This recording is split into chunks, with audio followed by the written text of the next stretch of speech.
Hello పిల్లలు, ఈరోజు మనం ఒక చిన్న నీతి కథ చెప్పుకుందాము.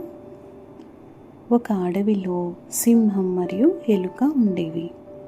సింహం అడవికి రాజు అన్నమాట. ఒకరోజు సింహం ఒక పెద్ద చెట్టు కింద విశ్రాంతి తీసుకుంటుంది.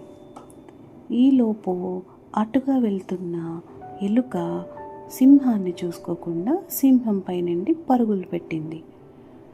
ఇంకా అంతే, సింహంకి మెలకువ వచ్చేసింది. వెంటనే ఎలుకను చూసి, ఓ ఎలుక, నన్ను నిద్ర లేపుతావా? ఇప్పుడు చూడు, నేను నిన్ను తినేస్తాను అని కోపంగా గర్జించింది.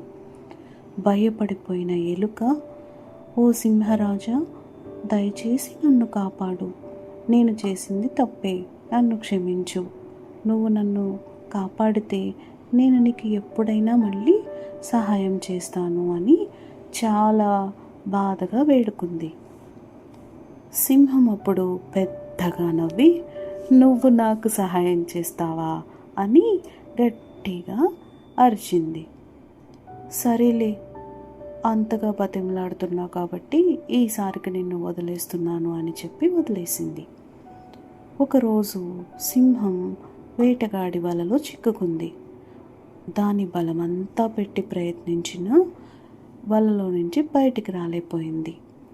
అటుగా వెళ్తున్న ఎలుక సింహం వలలో చిక్కుకుపోవటాన్ని గమనించి సింహరాజు దగ్గరికి వచ్చింది.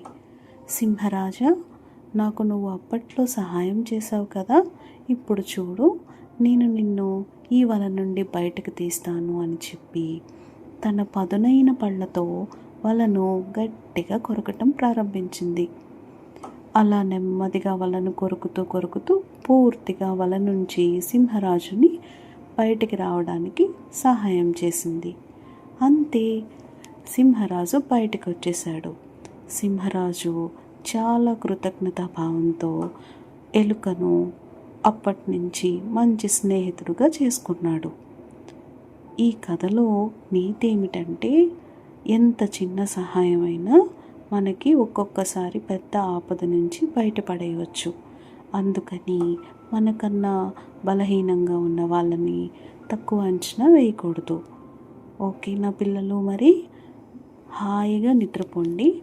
మళ్ళీ రేపు మీ దగ్గరికి ఒక మంచి కథతో వస్తాను.